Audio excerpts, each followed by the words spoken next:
All right. So welcome everybody to our June Forgotten Grapes Wine Club virtual tasting with Mireia and Tara from Camins to Dreams. We will get with them in a second and chat with them about their fantastic wines that most of you had delivered to you. But before we do that, just a couple of quick bits of business. First and foremost, we are a little over 2 weeks away from the Festival of Forgotten Grapes happening at Frankie LA in downtown LA. If you have not bought your tickets yet, we highly recommend doing that. They are going quickly. They're not going to be available at the door. At this count, I believe we've got 36 wineries lined up for the event. 34 wineries lined up for the event, although the Lodi has like 5 different wineries pouring there. So technically it's like closer to 39, but fair enough. And I believe we're up to like 75 unique wine varieties that are going to be poured there, which is pretty outstanding. So we're very excited about this event. The VIP tickets are sold out, so we only have the general admission right now. I sent out a post today, should be in your inboxes right now. There's a code. You can use FGWC10 to get $10 off the cost of the tickets. So it'll just be $49, which gets you 3.5 hours worth of tasting, $15 flat delivery fee for any wines you buy at the event, no matter how many different wineries, how many different wines, how many total wines, just $15 to have it delivered to your door. We also have some awesome food vendors, Gaucho Bites, who do Argentinian style sandwiches, and then Hi-Fi Pizza Pie, who do Neapolitan pizzas, are going to be there. So it's going to be a swanky soiree, quite the shindig. So get your tickets as soon as you can, and we will see you on Saturday, June 29th, which of course happens to be the greatest day of the year because it's also my birthday. And we will see you then. Okay. And he will be working on his birthday, working very, very hard. And tasting a lot. Yes. Yes. Feeling there's not going to be a lot of drinking until 6:30 or 7 o'clock that evening. Then all hell breaks loose. So perfect. So I am going to toss it to Allison to introduce our guests for this evening because she is well acquainted with them and has interviewed them many, many times. So Allison, go ahead and take it away. Great. Well, I'm not going to tell too much of their story because that's what they're here for. But I met Tara years ago when she was the winemaker at Keto Wines, which she is the first Native American female winemaker in the world. And Keto was owned by her tribe, and so she was the winemaker. But Camins to Dreams is more of a love story, as we put in our invite, between her and Mireia, who is from Spain, and they'll tell you their story of how they met and how they started this brand. I cover them every year for the Slow Wine Guide. That's SLOW, which is celebrating wineries and honoring wineries that do not use herbicides and other non-natural things in their wines. And so for the most part, they source from vineyards that practice organics, biodynamics, and regenerative farming. And so I love to celebrate that. And I think you're in for a treat with their wines tonight. And by total coincidence, it is Pride Month, and we did not intend intentionally to do it. Yes, we did. We absolutely did. It was totally intentional. Total coincidence that the month that worked for them happened to be June. So we're really excited to celebrate Pride Month with a wonderful couple. And I'll let Chris start with the questions and welcome you. And before I start with the questions, again, if you all have any questions, comments, food pairings, whatever it might be, please throw them into the chat. We've got everybody muted, but Allison and I will be monitoring that, and we will ask those over the course of the chat. So Tara, Mireia, we always start by asking, what is the most memorable bottle of wine that you have opened? You are welcome to take this as a couple or individually. We will accept both answers. I would go with sparkling wine, but I would probably have to say my most memorable wine was actually a wine that Mireia had bought me for one of my birthdays, and it was a 2006 Harlan Estate. I was so into Cabernet Sauvignons. like a long time ago. I mean, I still am, don't get me wrong, but more so than ever. And I think it's just about the moment, about the wines itself. It was just something that kind of, I strive to try and make. I loved it. Lovely bottle. And yeah, it's something that stuck in my mind. Nice. How about you, Maria?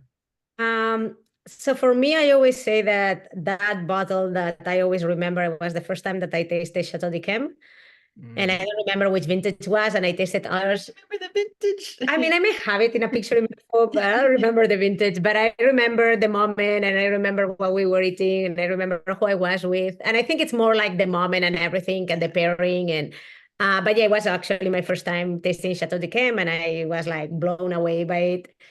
I've been lucky to taste it other times and I really enjoyed it, but I wasn't blown up by it, maybe because I was already expecting what it was going to be. Yeah. But that first bottle that I tasted, yeah, I was like, I always remember. It was just like, wow, I wish someday we could make something like this. we need a little bit more rain and moisture in Santa Yeah, Barbara that's for County. sure. A little bit more of botrytis, that's for sure too. Yeah. Yeah, there's no good marshes in Santa Barbara anywhere to bring on that botrytis.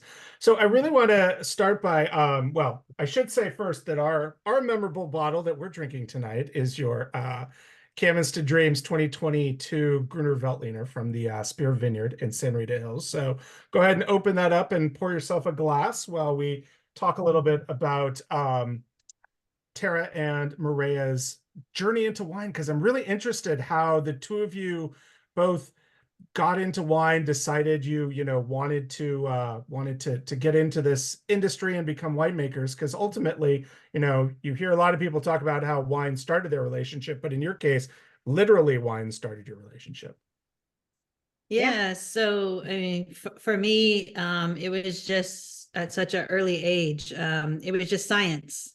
I was in love with science, and I remember I was 4 years old, and my parents got me my first Fisher Price microscope set. I just love looking at nature through a microscope. I had that microscope. I know it well. Yeah, Yeah, the big knobs, and it was turn the top of it. Ivory and red.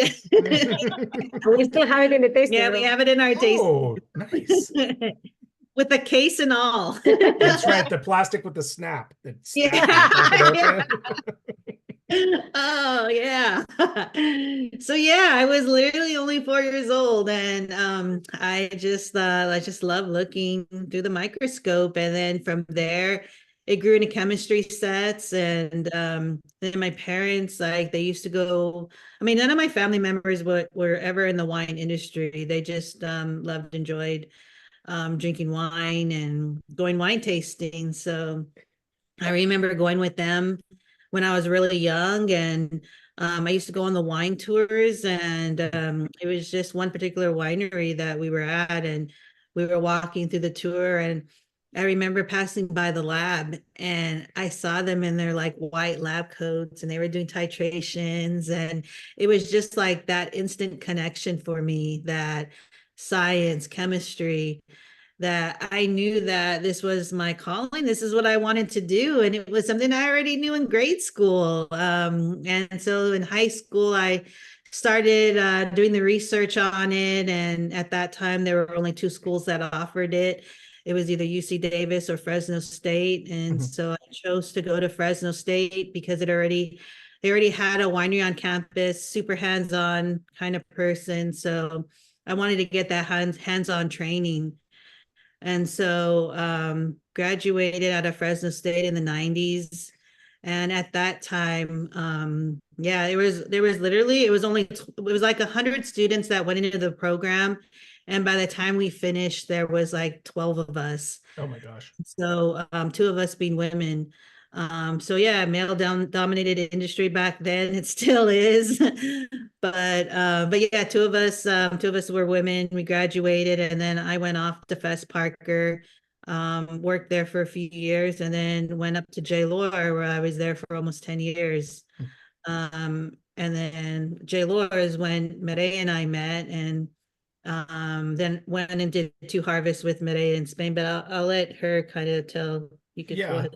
let's rewind a little bit, Mireia. I started wine still when I was a baby. Yes, growing up in Catalonia. Growing up in Catalonia, I didn't know I wanted to be a winemaker, let's be real. But I love food and I love wine. And my parents love eating and drinking too. And they used to go also a lot wine tasting. Also, my great-grandparent planted a vineyard a long time ago. A vineyard meaning like super tiny, like an acre, maybe the most. To make wine at home. So since I was a kid, I remember going every year during harvest, pick up the grapes, food stomping them. And it was pretty bad wine. We would just like pick everything together, throw it in, stomp it, filter it, or like drain it through whatever we had at that moment, put it in a barrel. And then a month later we had wine. Literally like that. But I saw it, so that stuck on my mind always. When it was time to go to school, I actually went to study chemistry. Mm-hmm. So that science connection definitely was also the same path that with Tara. I finished my degree in chemistry, and I knew since I started chemistry that I was going to switch to study enology because I love chemistry, but I didn't like staying all day in a lab or like all day researching. I'm like a really active person, so that I knew I could not be doing that all my life. So I needed something that it was more like hands-on and more active and also more outdoorsy. I really like nature and being outdoors. So yeah, I finished chemistry and then I went to study enology. And when I was ready to graduate, my university had like a program that you had to do an internship, whatever you wanted. Basically, you could do it in Spain, but most of the people would go abroad and then come back and do your report and explain all you did, and then you can graduate, right? So that's like kind of like the last thing that you have to do. So I wanted to come to California because I thought, from the biggest regions that I know, France and Italy and Europe, is like really close to home. I can go anytime. So I decided to go to California because it was farther, and it's like, I don't have any worries at this moment. Plus my parents are paying the trip, so that's awesome. It's true.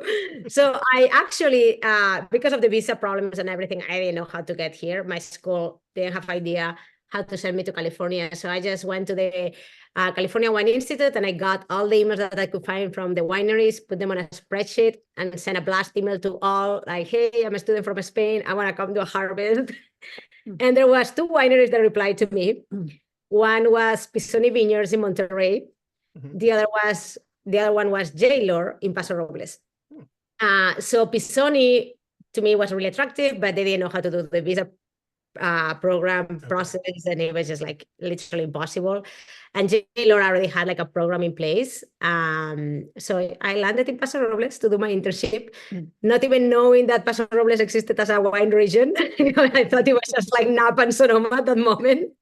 It wasn't the Spanish name. Like more, Paso Robles felt more comfortable than Monterrey in terms of native language. Yeah. So yeah, I don't know. Like it was in 2006, so not a lot of American wine in Spain at that moment. But yeah, that's how I met Tara. Tara was at that moment working at Ylor Winery. So that's how we met. And that's the beginning of the friendship, not the love story yet. Of course, yes. Tara had to go to Spain for things to cultivate, it sounded like. Yeah, well, we started, she left Ylor, and then she invited me to go visit her in Spain. And I've been to Spain, but to the south of Spain, never been in the north of Spain. And so I went to go visit her, and then that's when all the travel started. We started traveling. She started taking me all through Europe. We went to Germany, we went through France and through Spain.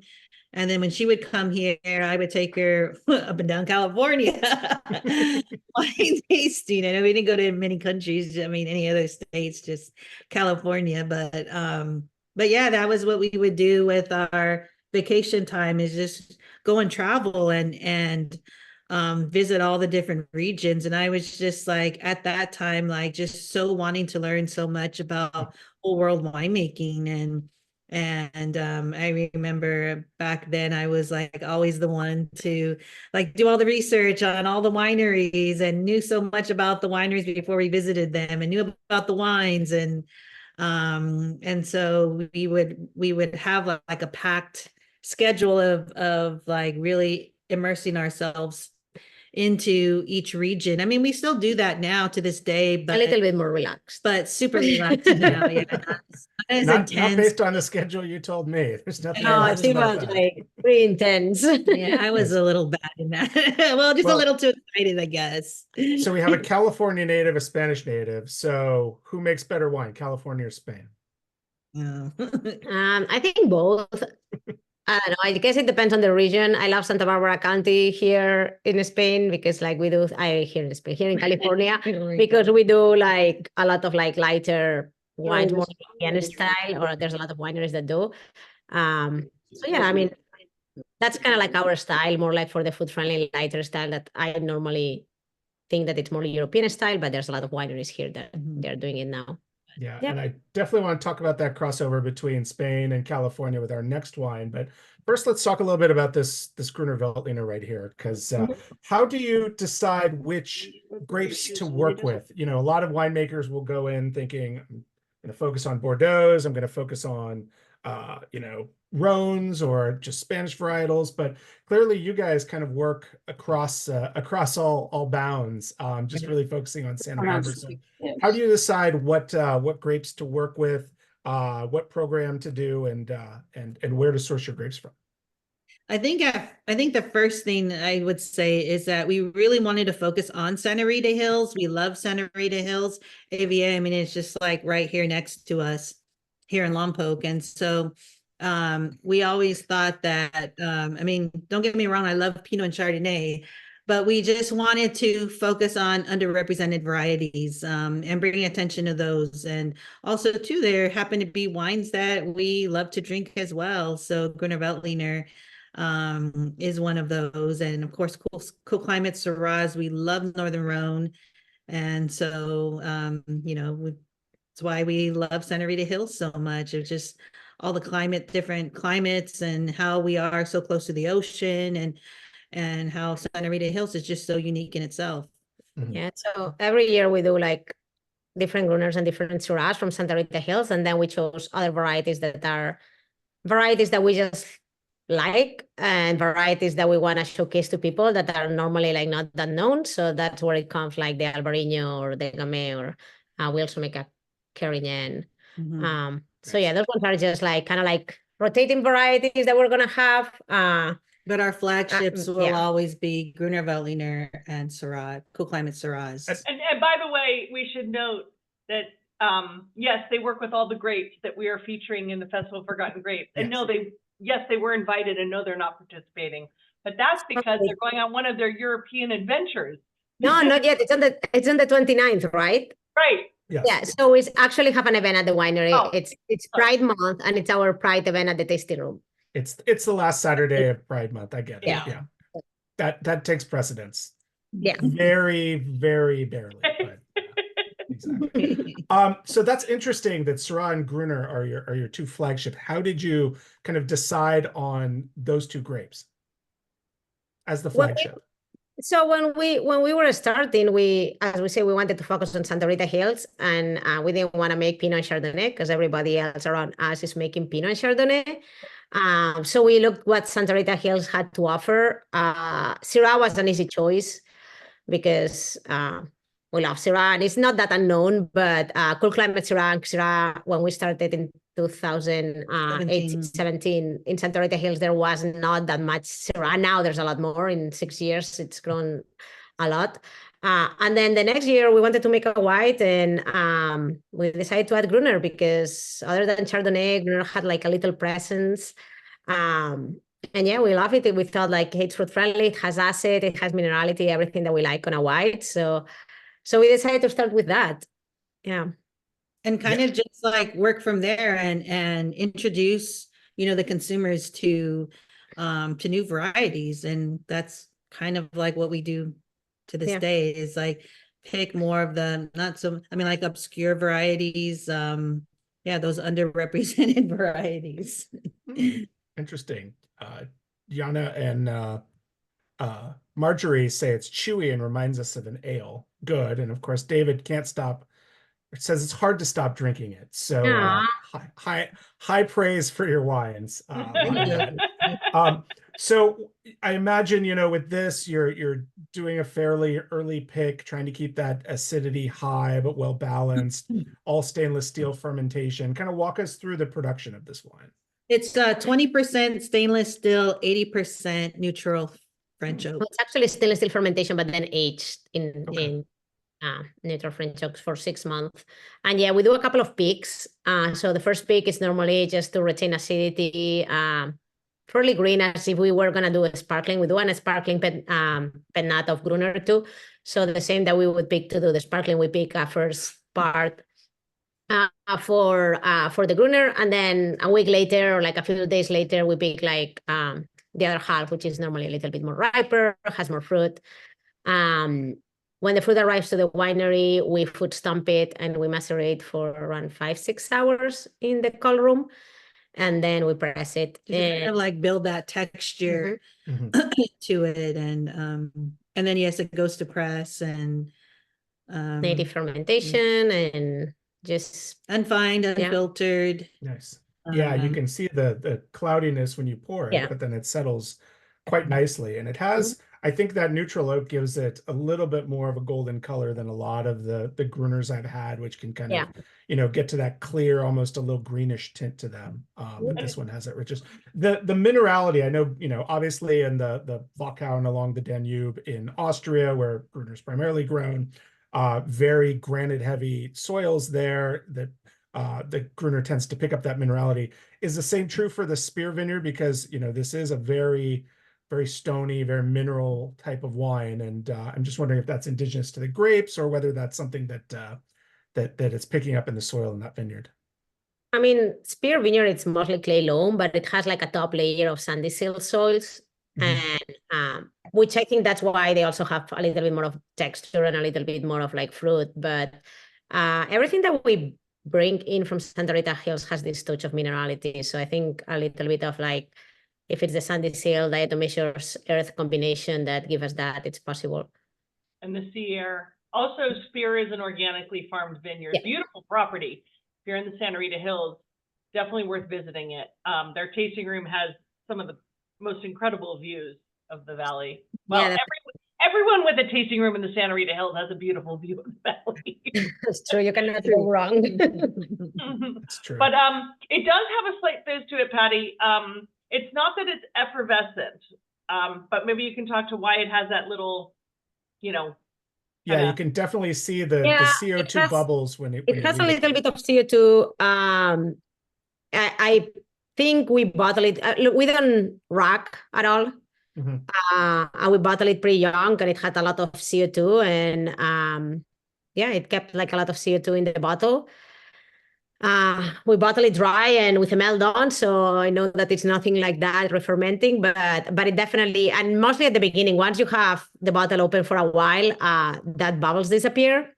Yeah, but it has a little bit of frizziness. So. So given that you've got, these two major vineyards, Spear Vineyard, Fiddlesticks Vineyard, that grow Gruner in Santa Rita Hills, and that there really isn't many other destinations in California where Gruner is grown. You might find little pockets here and there, but have you seen, more folks coming to Santa Rita for the Gruner? Is it becoming more accepted there? Will there be more planted? What do you think the future of Gruner Veltliner is in the Santa Rita Hills, but then in California in general? Yeah, well, we definitely see more winemakers interested in Gruner Veltliner. You have to fight for your parcels every year. Yeah, pretty much. I mean, we get the pet nat from Donica Vineyard, and yes, it's us and Story of Soil. So really small patch of it. But yeah, I mean, they're starting to see more of it planted. I know Spear is planting more of it, and it is becoming more and more appreciated and recognized by the consumer. So that's good to see. Because it's a wine, and I think Patty summed it up quickly. It's just so delicious. Gruner has that acidity. It has minerality. It's got the stone fruit notes. It's got aromatics. It's not an overly aromatic wine, but it's got those aromatics of like stone fruits. And then it just, when made like this, has lovely texture. It's not heavy, but it has a weight on the palate that you can enjoy it. It doesn't just disappear. Yeah. Yeah, Absolutely. like it has little layers of it of texture that you could feel kind of like mid palate to the finish. Yeah, it's beautiful. And it's one of the few wines that will pair with asparagus and artichokes, notoriously definitely. hard foods to pair. Speaking of which, what pairings would you normally put this Gruner Veltliner with? I love sushi with it. Every time that I eat any raw fish, I love to pair it with Gruner. I like also like a lot of like cheese or things like this that are more creamy and fatty. Mhm. But yeah, that are my to-go normally pairings with it. Yeah.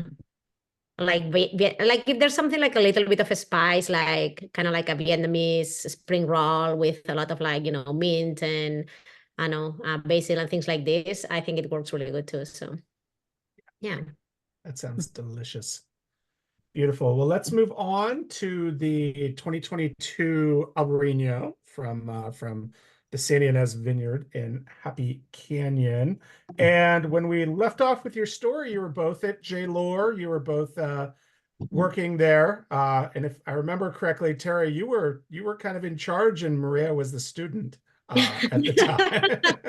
Pretty much. Yeah, I was there for almost 10 years before I left. Yeah, I've been there for a while. But yeah, Mireia worked though. She worked in the barrel room. And then her other roommates worked with me in the lab. And so Mireia had a different schedule though. She would come in after work. She'd get off early, come in after work, and kind of, I always say she always disrupted the lab and got everybody going and looking at her emails because she was so loud with that, and kind of annoyed me. This was pre-social media, so the social media that we had by then, it was like send a video in an email, and you would open the email and the video would like pop. I was like trying to shut it down. Yeah, because you had to wait 45 minutes for it to download on. And then she was just like all like, what the heck? Yeah, what are you doing? You're disrupting the other ones. I'm like, I'm done with my work today. That's how she got your attention. Yeah. Well, I put her to work after that. I took her to where I was making my own label, because I had started Californian Wine Cellars, which was my own label. I was making it over there with Larry Gomez at Via Vega. And so I would take her over there and have her do punch downs. Yeah. and help me do the punch downs like in the afternoons. That's how the friendship really started. Like she took me one day there. I was like scared because I was like, oh my goodness, I'm in trouble now. Where is she taking me? And I remember getting to this vineyard, and she opened the door of the winery, went straight to the fridge, had me a beer, and she said, okay, start making punch downs. And I was like, all right. Did Larry still have the Airstream in the tasting room at that point? Yeah. Not by then. It was earlier than that. Yeah. But he still now. But he still has that now. Yeah. Nice. Do you still have that label? Yes. So actually, yeah, I'm trying to find a way to bring it back alongside of Camins of Dreams without causing too much confusion, which so in all our bottles in the back it says still produced and bottled by Kalawashak Wine Cellars. Okay. Because she had remained, like she had kept the license, I kept and everything, and license and everything. We just created this other label for us together, and also like it wasn't from Paso, it was from here, Santa Barbara County. So we created a DBA, and so the business is still Kalawashak Wine Cellars. But the DBA is under Camins of Dreams. But we may bring like the actual label that she had and everything. We're thinking of using it because we want to start doing like some wines to raise funds, not only the right wine that we make, but other wines throughout the year. So we're thinking of using that wine, that label for that purpose. So. Very cool. You heard it here first, people. We got an exclusive scoop on things. Yeah. I'm curious, the name Camins to Dreams. Oh, so as we were saying, like when we met, like I went back to Spain, and then we started traveling together and back and forth. And so Camins means path in Catalan. So it's the path toward dreams. So we always say that through all the path and routes that we took traveling and learning about wine and wine regions that led us to where we are now, with our dream winery in Tara's hometown, and making this is the path towards dreams. Yeah. I know on this Zoom there's at least one person who is not a fan of the name of your winery, but he loves your wines, so he or she is able to overlook that. So I think you're going to be okay. That's not everybody can like it. I see some fingers there. I think you're gonna like it a little bit more now that you know the story behind it. Yeah. At the very least, we'll shame him into liking it. So, I mean, I recognize it's a difficult name to pronounce in United States in English in general. much more difficult than Kalawashuk. So yeah, right.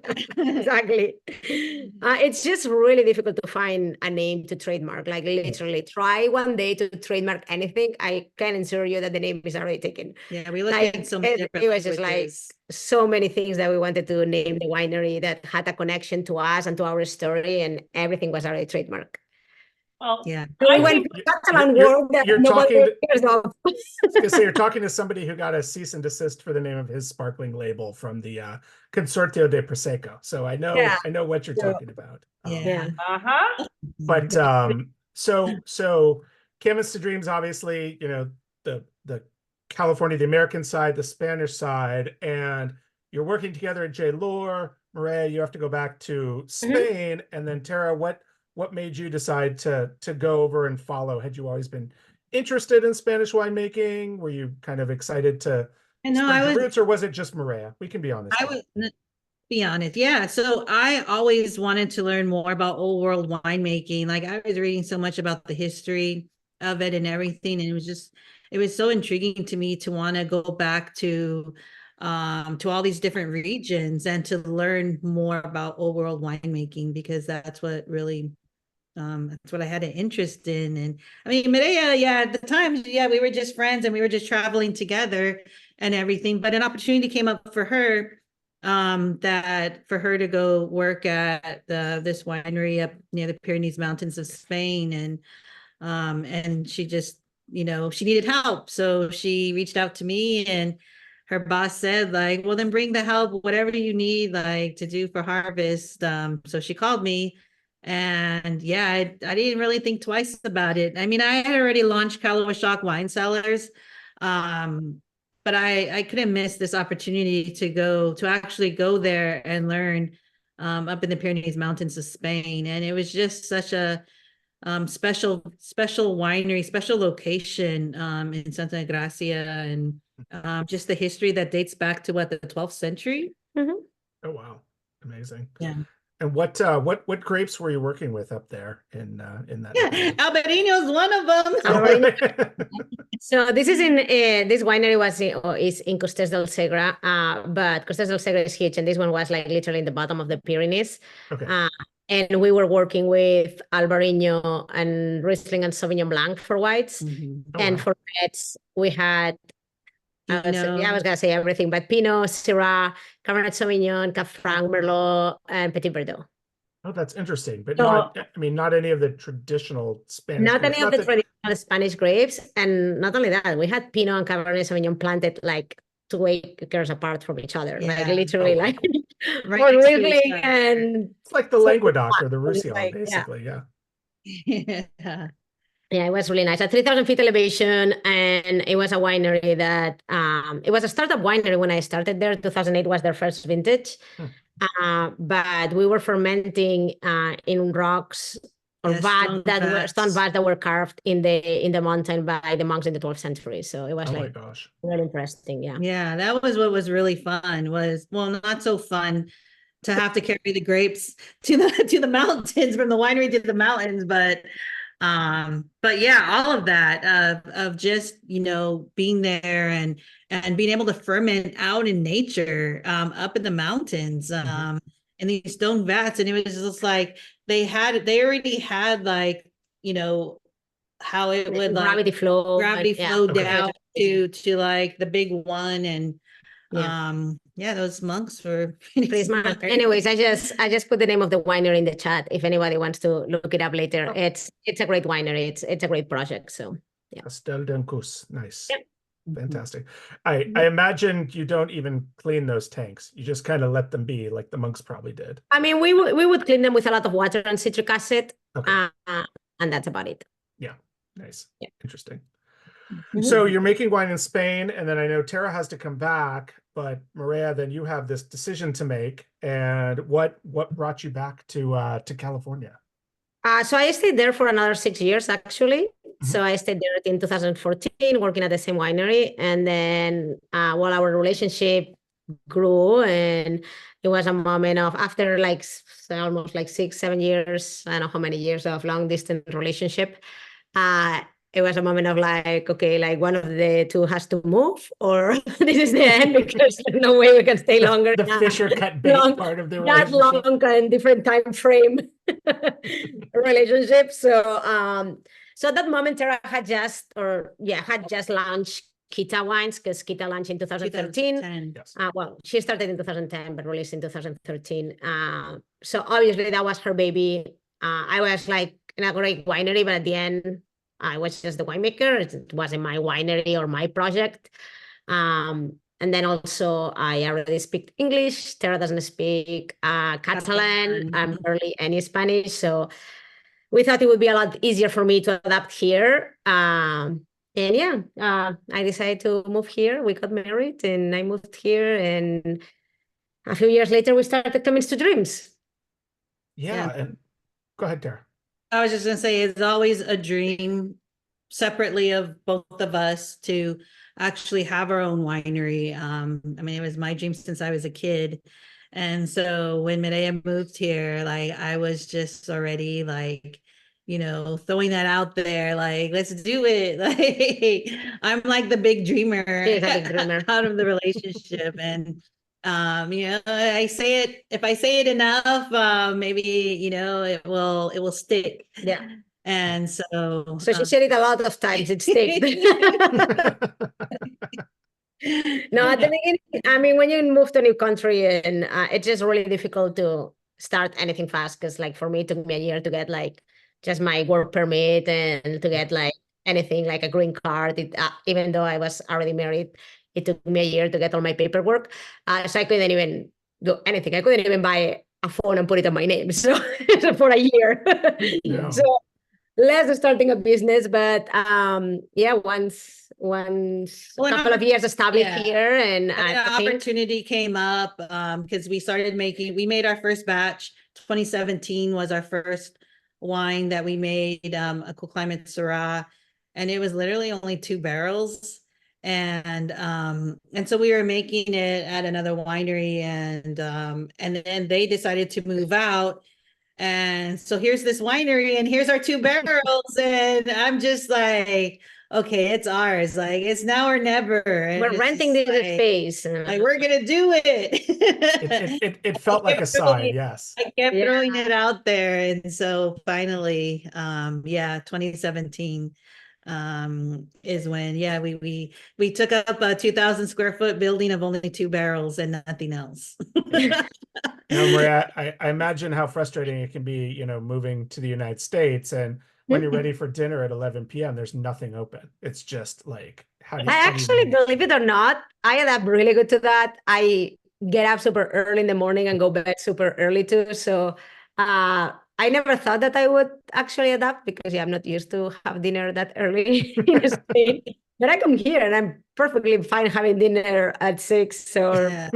And it's crazy because when we go back to Spain, like we're going to go in a few weeks, we're able to adjust as well. Like, you know, I mean, for me, because I have insomnia, so it's a lot easier. Lovely. but we stay up late to have dinner, like 10, 11, midnight. And, but don't ask me to go anywhere here at 11, because I'm gonna tell you I'm sleeping for 2 hours. So exactly. Yes. When you're in the States, you hit that wall and you're done. Yeah. I love it. So you mentioned that this Albarino is part of kind of your rotating wines that you bring out. Was Albarino, obviously, since you had worked with it before at Castel d'Encus, had was this something that you were targeting, something that you were looking for, or did it just kind of fall in your lap that you were able to access some Albarino? So we Collaboration. Yeah, so we started with a collaboration, but Tara and I always like Albarino. I mean, we went to Rias Baixas more than once and tasted a lot of Albarino, and it's a variety that always loved.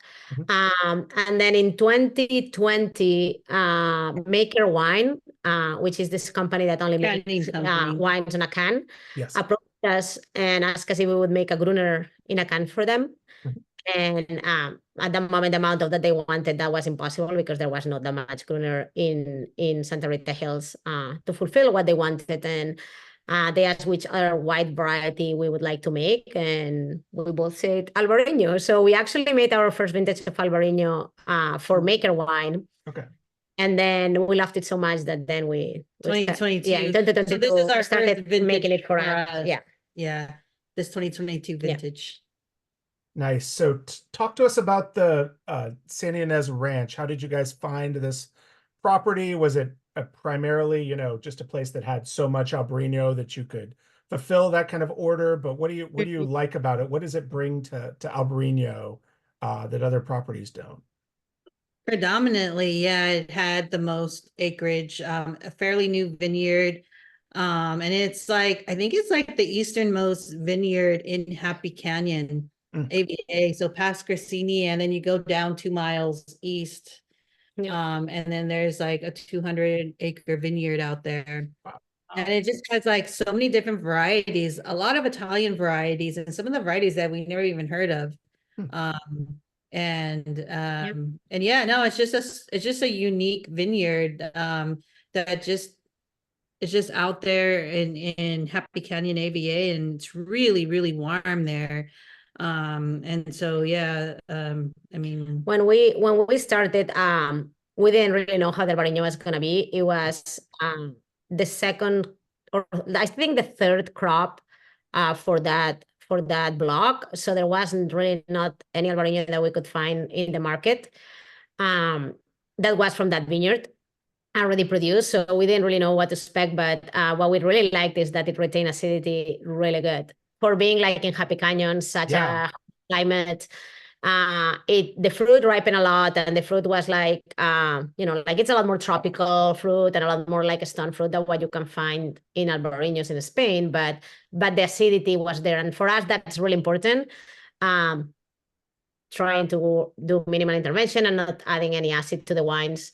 The grapes need to retain the acidity, or if not, it's not going to work for us, or we're going to have really low alcohol wine, which it's fine at some point, but we also want to have that fruit aromatic and texture in the wine. So this one we did 3 pits. Yeah, so we actually picked it 3 times, which helps a lot. Nice. So one really early to really capture that acidity, that natural chemistry, and then one kind of midway through, and then one the last one at ripeness. So then combining the 3 together, you have everything that you need, that brightness, that mid palate, and then the finish. And so you're fermenting those lots separately and then blending them together. At the end. We blend everything together at the end, just right prior to bottling. So we keep each lot separate. Nice. I think an interesting thing to kind of note on is that because we never really talk about this, and I think it's something interesting with a lot of the wineries we feature in this club, because we tend, of the last couple of years, you got a lot of sun coming in there. I know, it's sunset now in our house. What's we can tell what time of day it is by how high the sun is on your face. First it was just Mireia's face. Now it's I'm gonna go. I don't know how to. It's okay. But I mean, I think it's really, in California, it's perfectly legal to acidify your wine. It's adding acid to your wine. We're not allowed to add sugar in California. France can add sugar. They can't add acid. Why? Because they have trouble. Because they're France. That's why. Well, yeah. No, but in France, where there's less sunshine, they have trouble reaching the sugar levels. They have tons of acidity. We're the reverse. But it's great that the majority, if not exclusively, of the wines that we feature in this club are wines that do not acidify their wines. They do not add acid because they're either in cool climates, they're picking earlier, They're really monitoring the farming so that it maintains acidity. And, you know, I'm sure that the warmer climates, the bigger wines tend to be acidified. It can be very natural if they do it early in the winemaking process, but it's really great to drink wines that are just the pure natural. Yeah. This is what the grape gives you. Yeah. Right. No, exactly. And that kind of just goes back to our philosophy is just, we really want to just focus on the vineyard site itself, the typicity of each vineyard and showcasing the terroir that comes out of there. I mean, which is why we use natural yeast. Well, actually Portico, like with all the sampling that we do out there, we save a little bit of the juice. And we have like these 2.5 gallon kegs that we do the starter from each vineyard and kind of segregate them all and keep them all separate. So by the time that the fruit is ready to be picked and harvested, you know, we bring in the fruit, we harvest it, and then we pitch that yeast to kind of give it a leg up in the fermentation process. So yeah, natural yeast coming directly from each vineyard site. It's like a sourdough starter. I love it. Yeah. Yeah, pretty much. Nice. Do you have a game plan when you're going out and doing these picks about the quantities that you want? Because obviously I imagine you're not doing like a third, you know, you're picking probably less for the higher acid because you know a little's going to go a long way. And do you sort of plot that out beforehand? We do, Right. but we do have a plan. But normally also at the beginning of, so with Albarino it's easy because it's the first variety that we pick. Yeah. The winery is empty. So logistics wise, it doesn't matter. We can do whatever we want at that moment. In the middle of harvest, a lot of things is more logistics than what we would like 100%. Yeah. We do have the plan, and other times like we have the plan and you get to the vineyard, and once you start picking, you see that the fruit is either riper of what you thought or like greener, because like it's not the same that sampling. It doesn't matter how many times you go to the vineyard to sample, than actually picking like 10 vines of fruit. So there's always like fruit that you don't see. There's fruit that it's riper or that it's greener. So we go to every single pick. Once you pull those leaves and you see the You already actual see everything. fruit zone, the fruit exposure, you kind of get an idea of it. And that's one thing I want to stress is that we go out for every single pick. We do it all. We're out there when it's, you know, when they call, like when it's our time to go out there and pick. It could be anywhere from 8 at night all the way to 5 in the morning. Like we're kind of on call, you know, waiting for that phone call, whether it's like, hey, we're running a little bit early, can you come in like an hour early or whatever, and it could be anywhere in between those hours. But we also too haul the fruit ourselves, so we have like a 18 and a 32-foot trailer flatbed that we haul, and we pick up our fruit. I mean, we go out there for the picks and we're bringing the fruit back to the winery. Nice.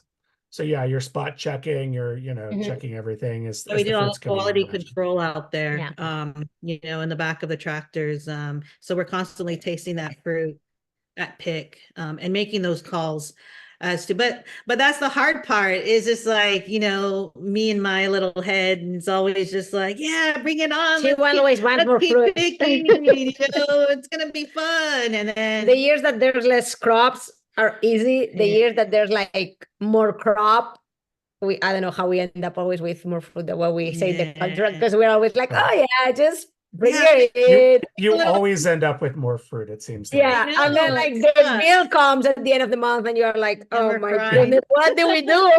Why did we take that extra 2.5 tons? We didn't. I know, it's crazy. Why did you let me say yes? Now we've got to sell it. Now we've got to make it and sell it. Yeah. Nice.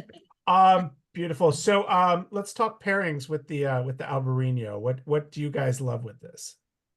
Pairings. So we actually had we had like a winemaker dinner in the desert this weekend, and we actually had the Albarino with it was like a how do you call this, zucchini flower that it was stuffed with ricotta and nopal. Oh yeah, stuff and fried, and it was just like amazing.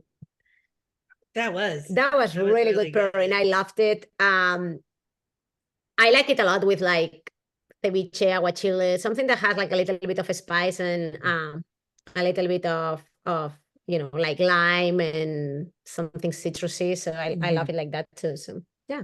Yeah, like a ceviche, this would go quite Yeah. nice with, Maybe I something imagine. like that. Yeah.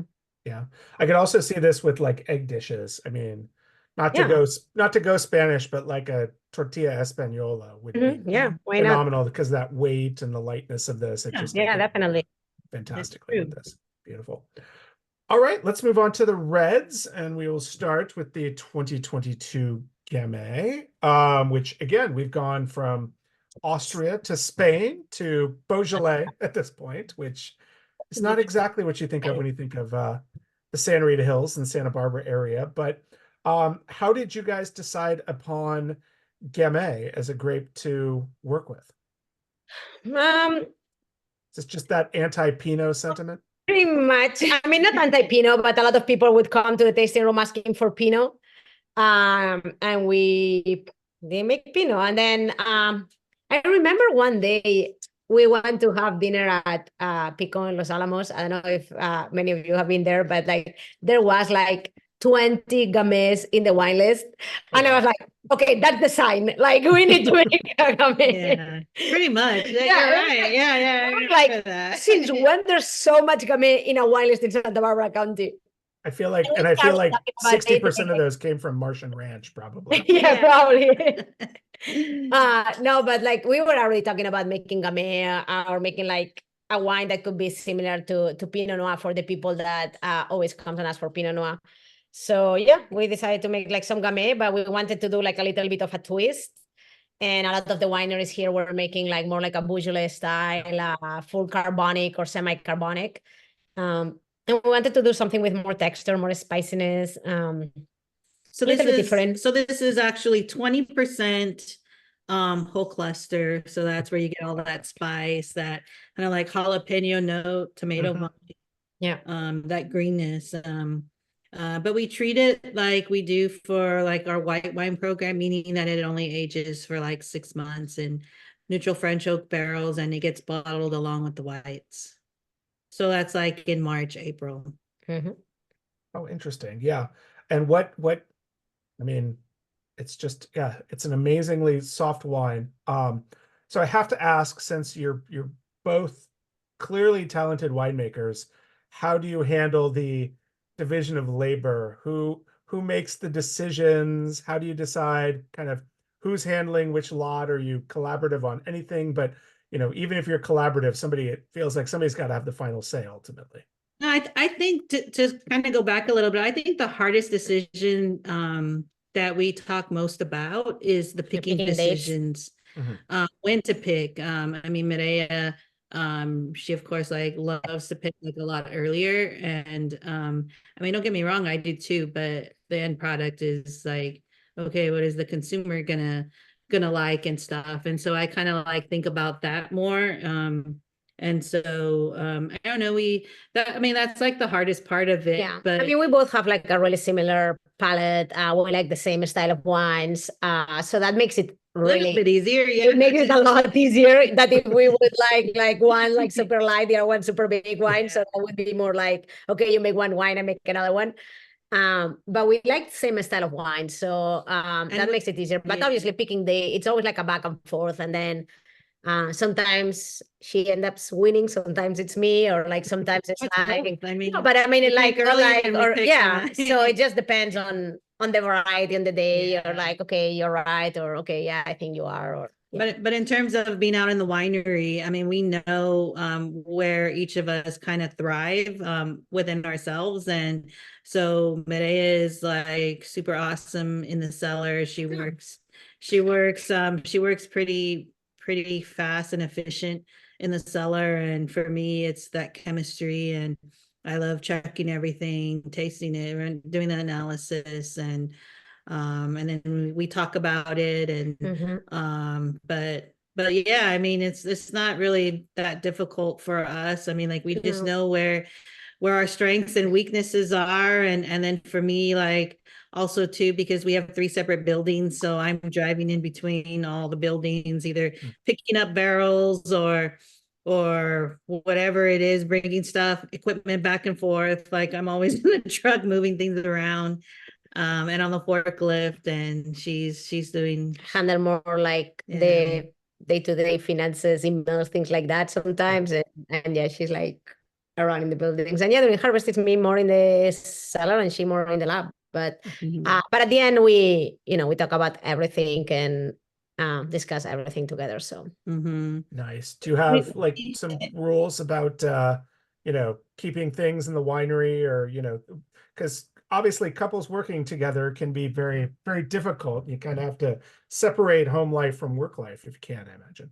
Yeah, we try, but when things come up in our heads, like we understand it, and like we don't always see each other at work. Like every day we could be working out of different buildings, and so so sometimes when we come home for dinner, we do a little bit of discussion, but we try not to, but it does happen at times, and it's okay. And a lot of bad reality television shows afterwards. Yeah, definitely. No, but like today, for example, like literally, like we haven't really seen like much all day today until we sat here in front of the computer to talk to you. Like she was packing in the warehouse and doing orders, and I was answering emails and paying bills and trying to charge wine club members because we have wine club next week. So oh yeah, always the fun month. Right? Exactly, yeah. And I'm like, I'm out of here. Bye. Are you sure you don't want to take this month's shipment? We'd really like to send it so to you. Literally, like a lot of days are like this. Like he goes to one side, I go to the other one, or so. Oh no, you want to cancel? No, you don't want to do that, right? Yeah. Nice. Emily, I have to agree with you that there is absolutely jalapeno not only on the nose of this, but I get jalapeno kind of on the sides of my tongue, like a little bit of a heat note, which is just amazing. I don't know if that's projection or if it's actually there, but it's almost like the full fresh projection. It's yes. Projection. The full jalapeno is in there. In all our tasting notes, we say it's jalapeno tomato wine mix thing. Yeah. Spicy, for sure. But it has I always love, people always say that when they do carbonic, which is the whole cluster, where the fermentation starts within the berry as opposed to crushing the berries and letting the fermentation, that whole cluster gets this candied or kind of juicy fruit or bubble gum we hear a lot of. And every time I have a whole cluster wine, I get more of this earthy spice thing that I just love, and this earthy texture, and I never get the bubble gummy. So I don't know. That's another thing to mention too, is that we do everything. Like we do the foot trotting or foot stomping foot stomping on all the fruit that comes in, and so we're really delicate with it. We're not trying to break those stems to create that harshness, or breaking the seeds. It's just really gentle from beginning to end, and no pump overs whatsoever that we've done yet. We just do a little bit of punch downs towards the end, or sometimes we even do it with our hands just to be as gentle as possible. Because once again, like we're releasing this in 6 months, and then the reds are like 10 months aging. So we're not trying to really impart that harshness. Yeah. What inspired your winemaking for Camins to Dreams, since with the natural yeasts, the foot treading, obviously working at J. Lore, and I mean, I'm not sure how the Castel Tencus was in terms of winemaking, but I imagine the processes there were quite different. Yeah, every place we worked at was quite different. But in the end, I think for both of us, I mean, I've always wanted to tap into the whole natural wine scene of I mean, in terms of native yeast fermentations, not adding anything to the wine, super minimal intervention. That has always been something that I've always wanted to do. And yes, so finally doing it here at Camins Dreams, and really just like having that connection to the sites that we work with, and being out there, and like we both love as Mireia said, connecting, being out there in nature and seeing the vines as they grow and develop, and going through the whole life cycle of the grapevine. It's like seeing our little babies growing up, you know. It's just like having that connection to it is super empowering to both of us. So yeah, that connection to the land, to the site, to the grapes, it means so Yeah, much. I think there's a moment where, I mean, I actually learned to make wine like kind of like this way at Castel d'Engos. Like really, we didn't make anything. Most of the wines were after the first couple of vintages. Most of the wines were all with natural yeast, and we did not ever acid or tannins or anything to them. So they Yeah, were it's the 12th century monk's yeast that's still yeah, hanging out in exactly. those vats, I imagine. Literally I learned to make wine like that since I was there. But also to me, it's just like the way of like, how can you really represent the vineyard and the fruit from each vineyard different than any other site. We wanted to make wines that, as she said, they were like really true to the soil, to the variety, and to the location. And if you end up buying the same yeast that any other winemaker in Australia or in France, yeast are made like to really showcase certain aromatics and certain profiles of wine. So at the end, you can make the same wine here than in France or in South Africa. And obviously you have a difference of weather, or climate, but still like the wines are going to be really similar. So to me, the best expression for each location is go with natural yeast and minimal intervention. Yeah, I've seen the catalogs that are, this thick, full of Yeah.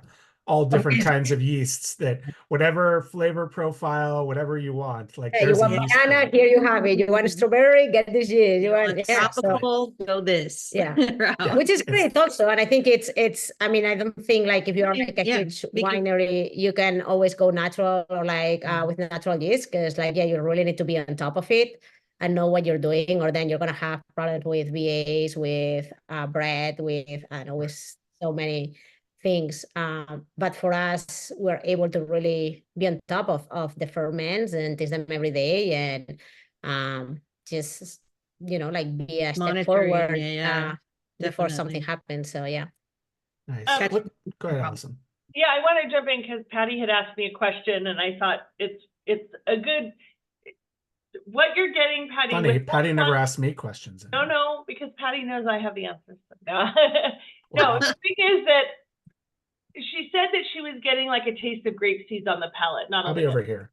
And what it is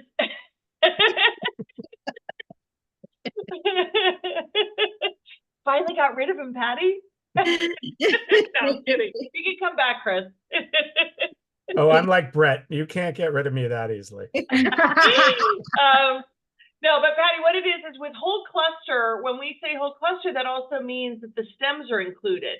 And when you have the stems included, it really does add to the flavor, this kind of earthy, kind of not like the earth. You can almost taste that there's stems in the wine. So when you're saying grape seeds, it's really more the stems that you're getting, that kind of earthiness of the wine. And that's why it's always interesting when you ask people what percentage is whole cluster.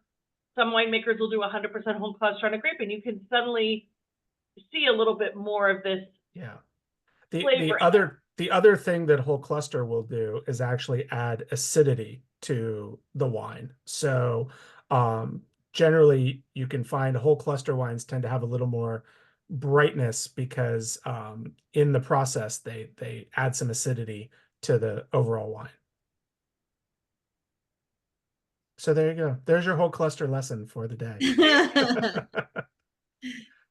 No, this is so much fun because I feel like everyone who harvests Gamay these days has to buy pressurized steel trap and basically do it in the carbonic style. So it's nice to do a traditional Gamay in a traditional style, utilizing the whole cluster, but the natural yeasts, and not allowing that carbonic style, doing a standard press on it and a ferment, which is nice. So it's a beautiful wine. I love the weight on it and the mouthfeel. It definitely presents like a like a Pinot in its body, and it's like that balance between slight tannins, but then the acidity is there, and but the flavor on it is just delicious. And yes, it's got that. I imagine this is unfined and unfiltered as well. You can see that Yeah. kind of cloudiness to it, which you know, Mhm. the natural wine folks love that. I still think that, I mean, our wines are, maybe because it's so light in color, you can really see a little bit like of that cloudiness, and also in the Gruner.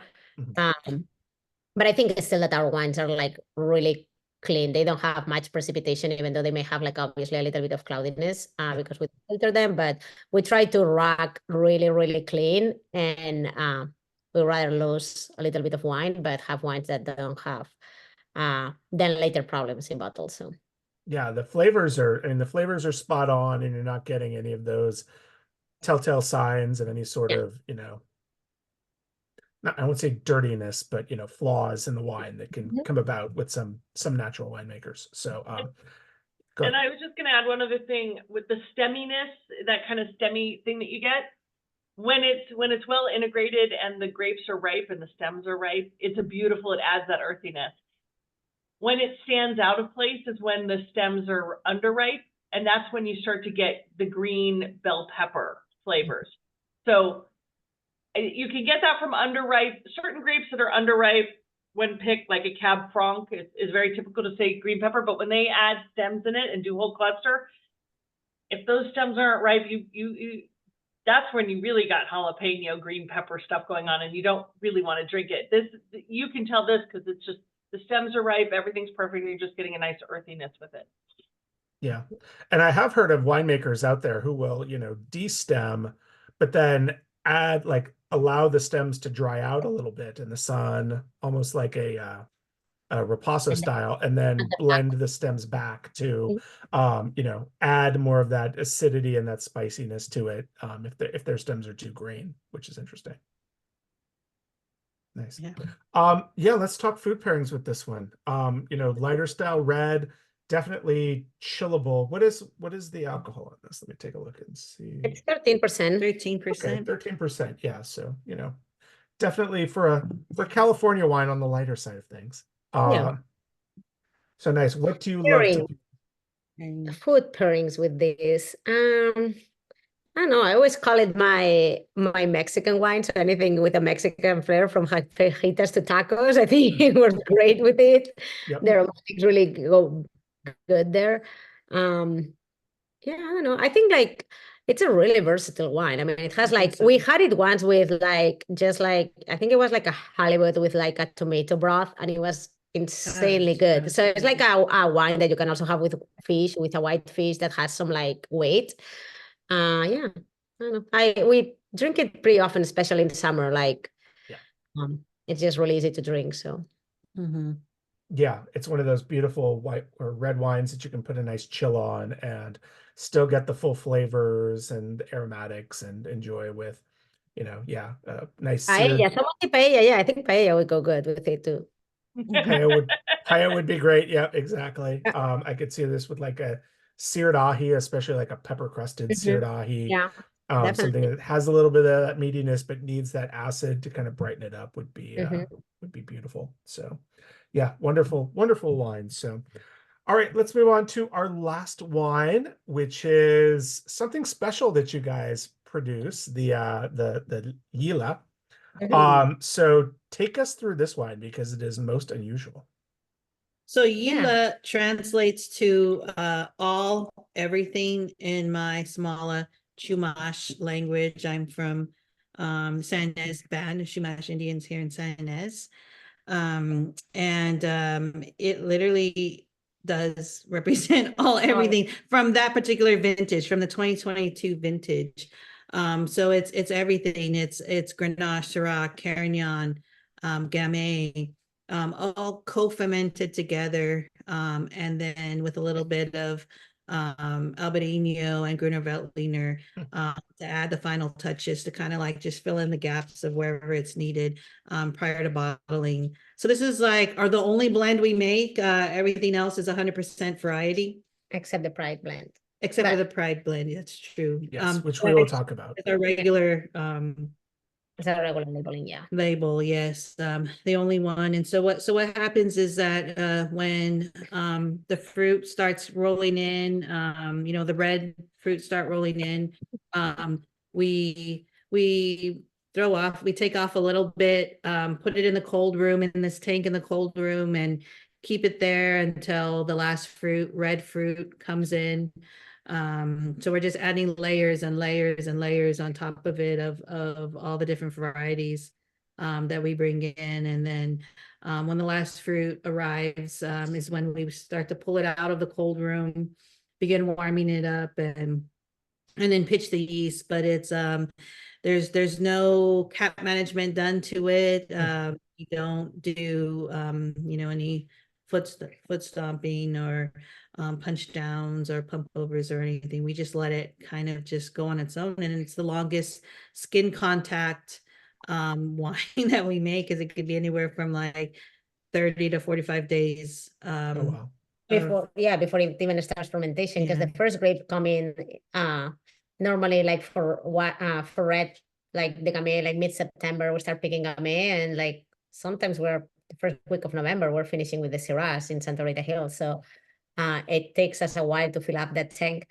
This So is yeah, co-fermented. It's all it's co-fermented. fermented but not picked together. So yeah, as It's harvest basically it's a field blend that's not really a field blend. It's yeah, exactly. Yeah. So It's we not picked together, but it becomes co-fermented. yeah, we have a tank in the cold room, and the cold room is really cold during all harvest, because we use it also like to do like cold macerations, and like to keep the fruit sometimes that you cannot process that day, so we keep it in the cold room. So the cold room is set really, really low temperature, so nothing really ferments there. We just have a closed tank that we add CO2. With the first grapes, we add a little bit of like the pied de coupe, just to be sure that if it starts fermenting, it's gonna be yeast and not bacteria or anything growing. And then every time that we pick any red grapes, we throw another layer on top, and then another layer and another layer, and it just ferments all like that. And right before bottling is when we blend, we taste the cough ferment, and then it's when we add sometimes we add more red wine. So sometimes it's like, okay, it needs more color, and it needs more acidity, or it needs more texture. So we end up adding like other lots of red, but that's at the point where we add also the Gruner and the Albarino. Mm-hmm. Yeah. Stacy and Matt, it's all skate, but reverse direction is what it is. So yeah. Exactly. Is it what was the inspiration for this? Was it a mistake that you just said worked, or what made you think I'm gonna keep? Did you just have a lot of little leftover lots that you're like, what are we gonna do? Yeah, with kind these? of that. We wanted to find a home for some of the programs that that we're doing. Say we're making a Syrah, and we feel like there's a barrel or 30 gallons that kind of like doesn't make the cut, that we don't feel that we should add to it. So we'll put it off to the side, and then that's basically how it started. It's just but like it's the co-fermenting that's But interesting. the co-fermented came, so the second year we were like, okay, how can we make this in more like like in another way, and not only just like adding pieces here and there, but like starting to make something from the beginning. And then we realized that there was like a huge percentage of when we're in the sorting table, there's like these grades in the sorting. There's like our sorting table has like 2 different levels. So we have like the shaker that pulls out all the seeds and everything, but then we have like 2 kind of like containers, drawers that are filled not only with juice, but also with like a lot of skins and obviously some seeds, no seeds. Some shit. Yeah, exactly. Yeah, fair enough. Some seeds, and there's a lot of skins and juice and seeds, basically. Not too much There hope. may be some actual shit in there, like birds. There's maybe some actual shit, and probably like some little bugs and things. But it's mostly skins, seeds, protein. It's protein. And juice. So that at the beginning, when we were like super small, making like 3 barrels that we would dump, but then we realized that was like a huge amount of waste. Yeah. And we were like, the first year was like, okay, let's put it in a tank and see what happens. And if we don't like it, we dump it after. And that's how it started basically. And now we do it a little bit more conscious. Like now we add all that part remaining that maybe we'll fill a barrel plus more grapes, and But So in you're other still words, using everything you make. I mean, Everything we it's make is there. yeah. So like there won't be a year where you're like, maybe we'll just use up all this Carignan and not throw it in there, kind of thing. Yeah, no, I think it'll be everything we make. But some years it'll have like more of one variety than other ones, depending on the final blend when we're tasting. If we need yeah. more one component or another one at the end. And then I think that's where the white wine comes into play too, because it's just like it helps with acidity or it helps with the aromatic profile, you know, so that kind of like just varies each year for the white wine component of it. Yeah. It also allows us to bring down the price a little bit, make a wine that it's more like a BTG by the glass price in some restaurants, and still like trying to make like a really thoughtful wine that really represents the vintage and what we do. But being able, to find a home for maybe some barrels that we wouldn't use for our 100% varieties. So yeah. And then is your barreling and aging process with this wine very similar to what you're doing already, kind of the neutral oak? Yep. Everything is neutral French oak. And 10-month in barrel for this one. So yeah. Not all of them though get 10 months of aging. I feel like for the past couple of years we've been holding some of the wines varieties back, like our Grenache from Christian Weiss or Graciano that just we know needs more time in barrel, and so we hold it back, and we'll either bottle it in the springtime of the next year or 18 months normally. Or 18 instead of like the 10 fall. So I guess that's the beauty of having the Yila, is it's almost the swallows coming back to Capistrano. It's the wine that you know every year. If you have to hold something back, you can release this and sell it to the public as they're waiting for a Grenache or a Graciano or a Syrah that you may have to hold on to for an extra 4 or 6 months or something. It's also too the last wine that we end up blending together. I mean, at the very end of tasting through all the vineyard designated wines, if we say like, there's something we didn't like about it, we'll leave it out, and then at the end we'll gather all of those different wines, and kind of that's when we start making the blend with the co-ferment, because the co-ferment only represents like 30-40% of the blend, and then we just add other wine components to it. So interesting. Have you ever like taken a portion of it and held it back, maybe aged it a little longer just to see what happens? I mean, it sounds like it's the blend you can experiment with. Yeah, we do that with some of it at the tail end. We'll hold a little bit of it back, whether it's one barrel, probably just one barrel. I think that's the only thing we've done is one barrel's worth held back, or we use it for something else, another project or something. It's just wine we kind of just like leave behind and kind of find a program for it later. If you really got crazy, you could start doing it Solera style, and every year blend a little bit into the next one. That would Make be a non-vintage, a multi-vintage wine. Yeah, super Yila or mega Yila. The first year actually that we made it was a blend of different years, because I don't know, we didn't have enough to really make like nothing that made sense. So we blended like actually 2 different vintages, so it was a non-vintage. So when you're doing the blending and sort of, do you have a flavor profile in mind that you want this to be? Or, I mean, obviously you've tasted everything at that point, but how are you kind of coming up with what that final blend should be? I just always say like, like having a beginning, middle, end, like 1, 2, 3 is how I always do it. Like, okay, like how do we fulfill like when it first enters your mouth, that first, that freshness, and then does it carry it through mid palate? How do we build the mid palate? And then how do we make the finish kind of like soft and lasting? And so we just always just base it off of that and then just build from that. Yeah. So no real like kind of like, oh, this is the exact profile that we want. We just we just taste like all the different components, and then it's like, okay, what do we have here? How can we make a wine that we think it's like, easy to drink, food friendly, And that like, represents represents the that year. vintage and represents also the style of wine that we make. I think all our wines have a line of a style that it's really clear that this means like freshness, like nice aromatics, or like pretty intense on the nose, and like lighter body for California wine. Super food friendly. So that's like what we want to showcase. But yeah, every year can change. Yeah. And this is now really the third flagship of Camins to Dreams. It sounds like with the Syrah, the Gruner. Yeah. It's the wine that you're going to be making every year. Yeah.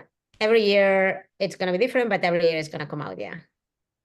Yeah. Yeah. It's the 2021 vintage and 2022 are a little similar. Yeah. 2021 and had more body, I would say, darker fruit than 2022, but yeah. We're pretty similar. Pretty similar. Nice. And do you decide what kind of leads the blend just based on quantity and what you're getting, or? It's mostly like what we're getting more of each year. Like it's mostly at these years were like a lot of like Syrah and Grenache. Obviously we didn't have that much Carignan or Gamay. And next year we're not gonna make Carignan and Gamay in 2024. So the 2023 it still has Carignan and Gamay, but the 2024 is not gonna have, or maybe a little bit of Carignan, but not Gamay. But it may have, like, we're going to be making Cabernet Pfeffer and Trousseau. So obviously that's going to be added to that.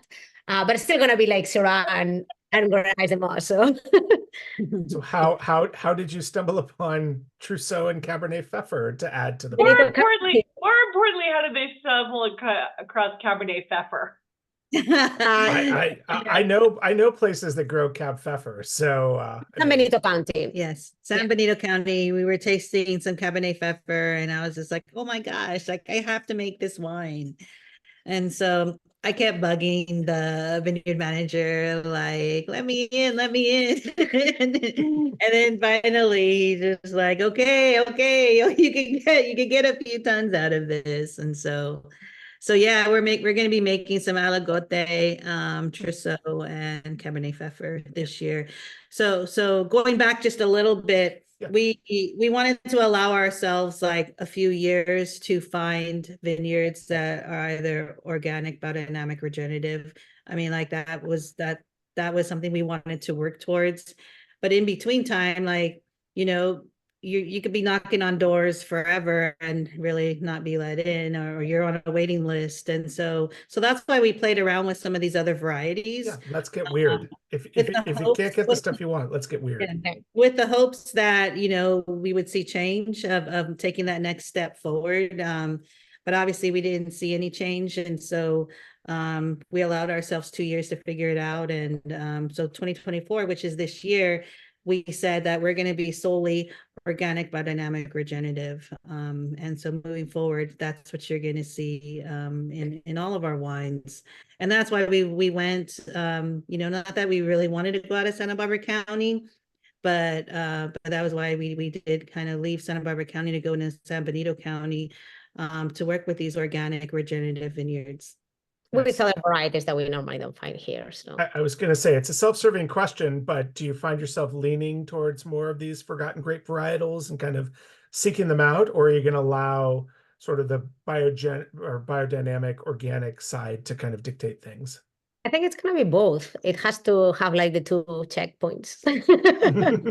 Yeah. I mean, there's always, if we find like some organic Sauvignon Blanc Semillon, we would love to make it. Yeah. We haven't, it's not that we've looked well, we did, but crazy. I know. We supposedly had some for this year, but last minute they say no. Oh. But it would be like a non-forgotten, like a really popular variety that we've always liked and wanted to make. But yeah, like our idea is to make like the most that we can from varieties that are not that known. I think there's a market for them. I think it's great that there's consumers that want to learn more about them, and for us, it's also an opportunity to learn more and experiment. So, gosh, if only there was a wine festival, held somewhere in California of nothing but wineries pouring grapes like I know, June 29th, huh? Yeah, exactly. It would be fantastic to have something. Do you have any Cab Pfeffer pouring there? Yeah, we do. We have one Cab Pfeffer, although I'm gonna see if I can convince the DeBose to bring. They do Cab Pfeffer as well, Mm. and I know Yeah, High Camp. we have Thatcher pouring Cab Pfeffer. Yes. Thatcher up in Paso. Yeah, Yeah. and there's a couple of vineyards here in Paso Robles that are still growing Cabernet Pfeffer, so Yeah. AKA Gros Verdot. So Yeah. Oh, You know, yes, Pali makes Cab Pfeffer too, which it really surprised me. But that's Who? right. Pali wine, they also have a Cab Really? Pfeffer. Yeah, I'm yeah. telling you, Ken Cab Volk was the Pfeffer is first the one I ever next had. thing. The last week, I think Everybody says nobody makes it, but I guess everybody does now. in the last week, I don't think I've heard Cab Pfeffer said so many times. I know. You see? Really? Oh no, you got to dig deep, but you find the it's like finding places that grow and produce Blaufränkisch. Like, Yeah. Yeah. you never hear about it, and then all of a sudden it's like, oh, there's like this Everybody's guy over making it. here and this guy over here who does it and whatnot. So it's the Forgotten Grapes Underground is what it is. Yeah. Nice. So Aligoté, Trousseau, where are you getting the I have to ask, where are you getting the Aligoté and the Trousseau from? So basically also from San Benito County too, Okay. as well as Mencia that we're also getting from there. Hmm. Yeah, we made some. We made some rebottled Mencia that, early in 2023, but it was very little. But yeah, all from so there's three vineyards that we're gonna be working with in San Benito County, Paisines Ranch, Caleri, and Sileto. And they are like all like a mile away or less than the other one. So yeah, there are three, two organic certified, one regenerative farming, and yeah, they're great vineyards with varieties that are really cool. So yeah. Our featured winery of the month next month is working with Paisines Ranch and Who is it? Terra Wine Company. Terra Wine Company. Oh, She's Tara. amazing. Love her. Yeah. Yes, exactly. So keeping the queer thing alive in Yeah. That's awesome. in Pride Month, exactly. And yeah, I know Ken Volk worked with the Caleri Vineyard for his Cab Pfeffer and a lot of his other. I think his Negrette was even from the Caleri Vineyard. Oh yeah, they have Negrette there too. Yeah, they have Negrette there as well. Yeah. Exactly. Are there any grapes that you are sort of champing at the bit to work with? Any things out there that are kind of the holy grail for you? More than these ones already. Well, I've been trying to get some Cabernet Pfeffer for a few years, and so now like finally I got it this year. I feel like it needs a golden label. And I was more excited about the Trousseau. So nice. So yeah, I don't know. I mean, I actually just tasted the other day a Roquet from California, the Roquet, and I was like, fun. ooh, this is really fun. Like, so maybe that's gonna come in the future. We didn't talk about food pairing on this Yila. We did not. We hadn't gotten there yet, but go ahead, Allison. Oh, Whatever you want, it goes with anything and everything. More like, I don't know, like I like it like summery dishes like salads or pastas, even barbecues. Like if you want, like, yeah. I mean, it's not like a wine that's gonna hold like a huge steak by itself, but I think sausages or like chicken or barbecue like that, skewers, like a lot of the barbecue vegetables too. I think it works really good with it. Yeah, like a merguez sausage would be fantastic with this. Or linguiça. Definitely. Yeah. Kind of a milder sausage would be beautiful. And our vegans aren't here tonight, so we can talk about sausages, which is nice. Yeah. Agreed. You don't need to talk about a food pairing because it is. I think we can do like some falafel and things like this also with this wine. So yeah, well, it's so refreshing to see winemakers who are, literally trying to capture that vintage in a bottle, because so much winemaking these days is people trying to kind of McDonald's-ize their wines, like, make the wine the same way year in and year out so that the vintage doesn't matter. It's going to taste the same no matter what year you pop the cork on. And, that's what they think consumers want. But having that variance, I think, adds such a nuance and such a fun story to not only you guys, but to the drinkers as well, the people opening those bottles. Yeah. No, we just love the fact that each vintage presents something different to us. And so it's like us as winemakers have to constantly think like, how how do we adjust to this vintage and to this climate change and to everything. And so like not having a set recipe, like it just for us, like, yeah, we're just thinking of how can we make the best of this vintage to represent this vintage in general. Yeah, I love it. We talked a little bit about the Forgotten Grapes. We definitely want to talk about your Pride wine, because that's kind of a sister of the Yila. It sounds like a wine that differs every year, a blend you do, but you know, definitely in celebration and to raise money for a great cause. So tell us more about that. Yeah, so the Pride wine, we release it every year in June. It's the second year, but the idea is to make it like every year in June for Pride, and it's our way to raise funds to local nonprofits. We donate 60% of the proceeds to this year goes to Santa Ynez Valley Pride and House of Pride and Equality in Santa Maria. And yeah, it's a blend that we make, and it's every year different too. But the idea is to make a wine that it's reminds you of Pride, that it's a happy wine, that it's a celebration wine, that it's easy to drink. It's more happy than the wines you already make. No, but like yes, I don't want to be a party, but like a vibrant wine, summery, chillable, like chillable, you know, you want to share it with your friends, and it's a flamboyant wine. Sorry. It's a what? Flamboyant wine. Wine, yes. Yeah. Yes. So this year it's a Grenache Syrah Carignan with a little bit of Albarino. Touch of Albarino. But yeah, every year it's gonna be different. We made 36 cases only, and a barrel and a half. Last year we did a barrel. This year a barrel and a half. The idea is to sell it through June and then just donate the proceeds, 60% of the proceeds to this local nonprofit. Yeah. Fantastic. Such a great cause, and it's nice to see, you know, winemakers making the effort to support a great cause with a great wine like that. So so if folks want to get your Pride wine, any of the others, the Gruner, the Albarino, the Gamay, the Yila, any of these upcoming wines that we've discussed, the Trousseau and the Cab Pfeffer, whenever they are finally released. Go ahead. No, the easier way is our website, obviously, for everybody, caminstodreams.com, our tasting room in Lompoc. And we should point out that's Camins, the #2 Dreams. Yeah, there is typing it there right now on the chat. Camins Dreams. They're in the very exciting Lompoc wine ghetto. Yeah. Yes.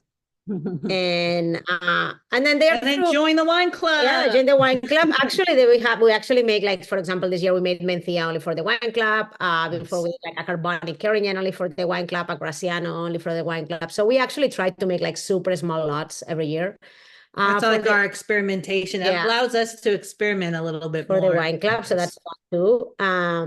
But yeah, and then you can find them throughout California in a lot of retail stores, but we're still like a small producer. So a lot of times it's easier just to go straight to the website. What's your total case production these days? Around 1,400 cases. Okay, yeah, so still quite small. And Stacy wanted to know. Oh, go ahead. Sorry. No, I was just saying 12 different wines. So obviously it's like only like 120, 150 cases per SKU. So yeah, it's more. Nice. Stacy wanted to know how you decide what grapes to put into the Pride blend every year. Oh, that's a good question. So with this particular year, we had a lot of Grenache. We had a lot of Carignan as well. And so we started with those two varieties, and we blended those two together, and we felt like it needed more. So then we pulled some Syrah out, and added a little bit of Syrah, and then we started building from there. And then we felt like, okay, like let's increase this aromatic profile and bring a little bit more freshness to the blend. So then that's when we threw in the little dash of Albarino to help balance it all. So yeah, I started with Grenache and Carignan because that's what we had the most of. Yeah. And then from there we just built it to try and fill in like that 1, 2, 3 that I was talking about, getting middle end.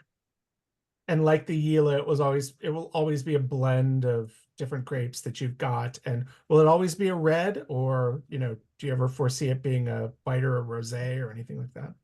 It's easier to be a red, just because we make a lot more red wine than white wine. But I don't know, never know. Maybe someday we'll make a Gruner blended with something. There you go. Gruner and Gruner, Syrah. Albarino, Gruner and Syrah, why not? So the Rita Hills Pride. Aligoté, Trousseau pressed as a white Yeah, type of thing. well Yes, put. exactly. Wonderful. Awesome. So yeah, Camins 2 Dreams, We do- Camins. Yeah, you put Sorry, in the thing, and then the number 2 is important. Sarah's asking if we make a rosé. We actually do make a Stacy. rosé. So Stacy and Matt, we do make a rosé. It's on our website too. Yeah, it's actually a non-vintage. Yeah. So it's a blend of 2 different vintages. We feel that aging the rosé a little bit just kind of helps build the texture of it. We like it a little bit more structured, and so It's almost the wine that we age for longer time, because every year we save some barrels to blend with the next year. So definitely the more barrel age, even though it's neutral barrel and stainless steel, and then more time in bottle too before we release. That's interesting. So it's like a true Solera style rosé, it sounds like. Yeah. And Nice. And Grenache base on that, I imagine. it's mostly Grenache based, around 75%. Yes. Okay. Nice. Fantastic. Awesome. Well, ladies, thank you so much for joining us. This was fantastic and illuminating. And if you don't mind sticking around for a couple of minutes, we can unmute everybody if anybody has any questions for our guests or comments. thank you for having us as well. Yeah, thank you so much. Yeah, no, this was great. Thank you for being with us. This is one of those ones we put on the calendar over a year ago. Yeah, I'm pretty sure you contacted us like a year ago. Yeah. Like a year ago, It was we're touch like, and go it's for a so while, far but away. we're It glad was you when landed last this one. year, I actually think that it was when you came last year to taste the slow wine guide Yeah. thing. So it's That's like, right before we left for Spain. yeah, so it's like literally May of 2023. You were telling me like, And we were already booked for 2023, so we looked at 2024, and we were already booked for half of the year. Right, So I'm like, what about, when can you do it in the summer? And here we are all this time later. Yeah. We work hard for you guys. We book these things far in advance. that's good. Yeah. And from now on, clearly only queer winemakers in June. That's how we have to do this from now on. Awesome. Yeah. And July. So And July, yeah, we have to do it. Tara. Yeah, I mean, we can do queer winemakers all year long, but they have to be June and July as well. Yeah, definitely. Patty and David. I do have a question. I am fascinated by the idea. How do you decide whether to filter a wine or not filter a wine? Your red blend is filtered, the Gamay is not. Nothing is filtered that we make. Everything is unfined. How is the It blend looks clear. clear? How is it so clear? I think a lot of it is the variety. The Gamay, for whatever reason, never sells good. Also, we bottle it in 6 months, while the blend it's 10, 11 months, so it has more time to sell in the barrel. So, Okay. yeah. But I think also if you look at the Gruner and the Albarino, the Gruner it's always more cloudy for us than the Albarino, and sometimes it's just the variety that it doesn't sell. It has more protein and it doesn't sell as good as another one. Yeah, you can make, there are a lot of wineries that do not filter their wine, but through aging and through other things that they do, settling it in the winery and letting it sit, you would never know. You can have the clearest of whites, and yet they're unfiltered. Interesting. Magic of patience. A lot of patience. Lots of patience. So, any other comments or questions out there? Don't be shy. Yes. Joel, do you want to defend yourself? Jana has a question. Okay.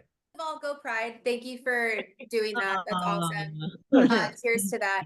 I should drink to that too. And cheers without drinking. So my question is actually on the first wine that we had. How long was the process from beginning to end to create this? So this is normally start picking the grapes in September, and we normally bottle in May or on the beginning of May. But the process really of making the wine, so fermentation is like 2-3 weeks for a white. It's quick. Our White Gruner doesn't take long. this year in 2024, it's actually, there's a couple of barrels that are Still still fermenting, fermenting. so we haven't bottled it yet, but Oh, wow. We held back. Yeah. we held back on the Gruner. We had enough of the 2022 vintage, so we were like, well, we can hold the 2023 a little longer because it didn't want to finish fermenting. And now it restarted, now with the heat and summer, it's fermenting again. They started like pandemic or pre-pandemic or? Did they said? Oh, you guys on mute. Ask the question, because I So didn't. they started their first one in 2017. Yeah. As So I was Camins wondering, yeah, the pandemic, like how? The pandemic, so we released our first wines to the market in June, end of June, beginning of July of 2019. And we had a business plan really set and everything went through the window 6 months later, 8 months. or 8 months later.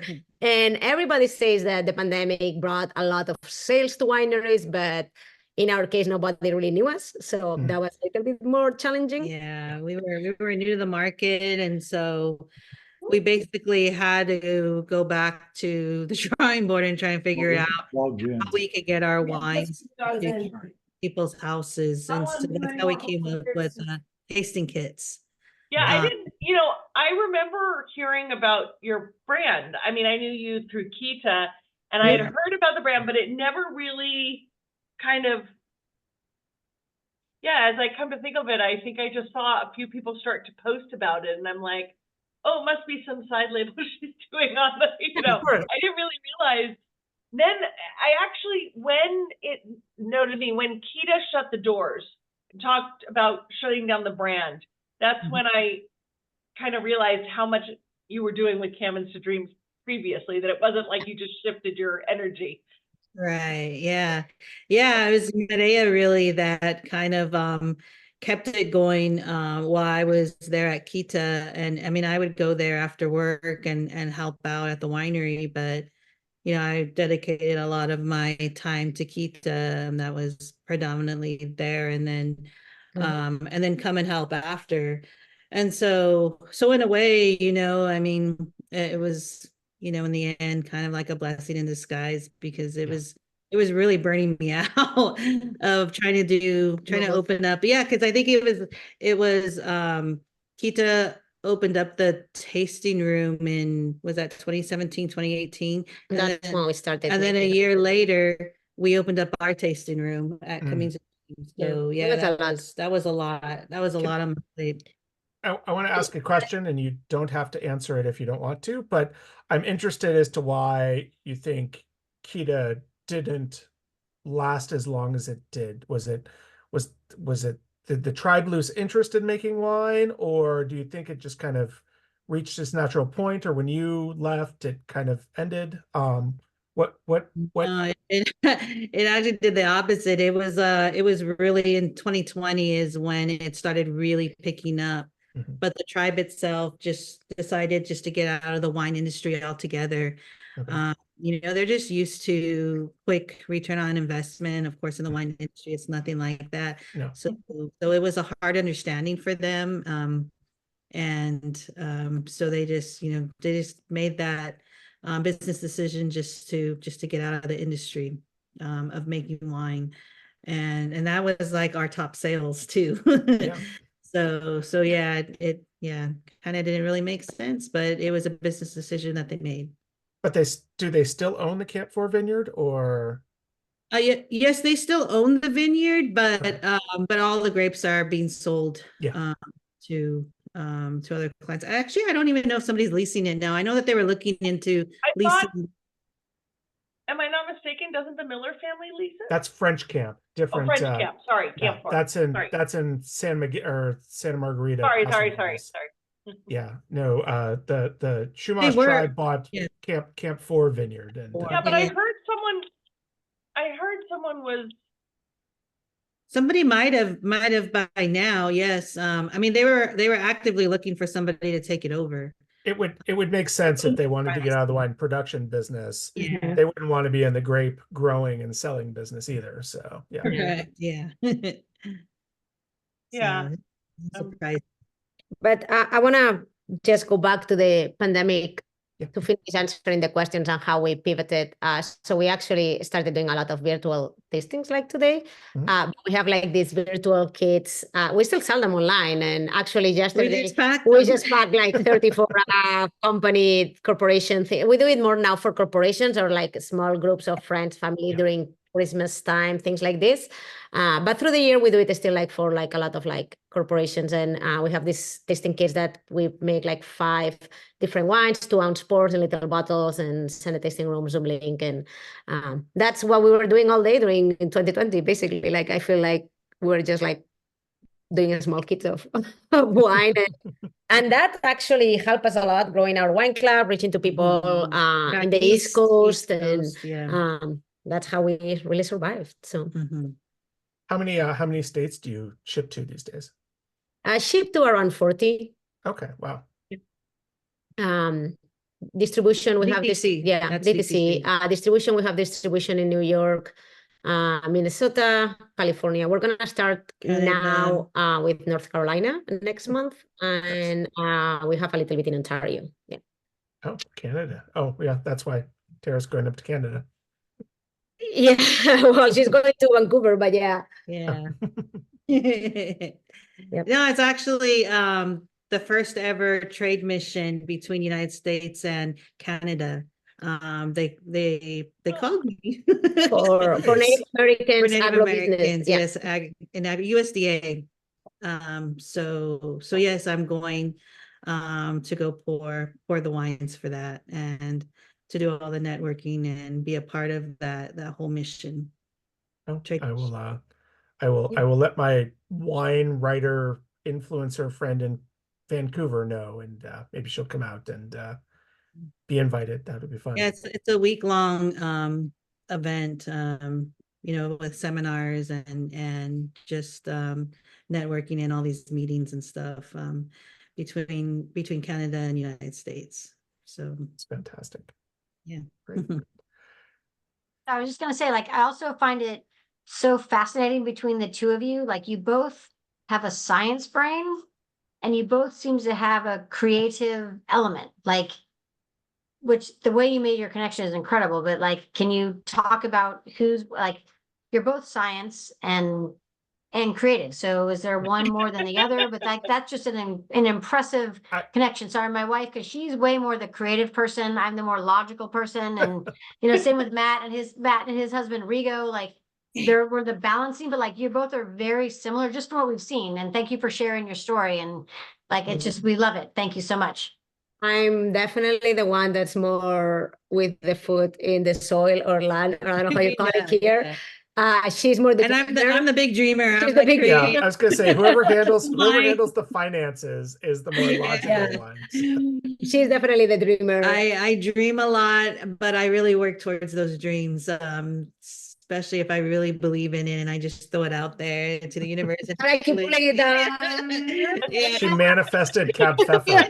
He's like, no, it's not gonna happen. And I just keep trying and Until it happens. until it happens, and then I'm just like running into it. I mean, I'm just going full speed ahead, like, all right, let's do this. I'm all excited and everything.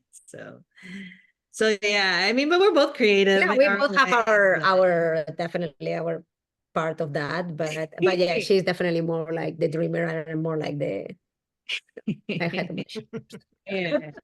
So Yeah. So what anniversary are we celebrating for how long you've been together? well, together a Yeah, lot, it's but gonna be 10 married 10 years this year. Yeah. Yes. Year. congratulations. Yes, but how long together? Because we know how long it takes to get married, but how long together? 16. Yeah, because we were Nice. 6 years, 7. or 7. Yeah, I don't know, 7 Yeah. years. In a long Congratulations. relationship. So yeah. So 7 years long distance of only seeing each other twice a year. And then, yeah. That's 10 why we lasted so long, because Absence makes the heart grow fonder, I right? like how you go from twice a year long distance across the world every day. to like literally living and working together. Well, Believe except me, they're in separate it was buildings, quite an so they might not adventure. see each other the whole week. You know, it's always interesting when you have, there are a lot of couples in the wine industry. So it's always interesting, like hands-on couples, not Yeah. not partners and you know one and one, but like literally two winemakers working Mhm. together. Yeah.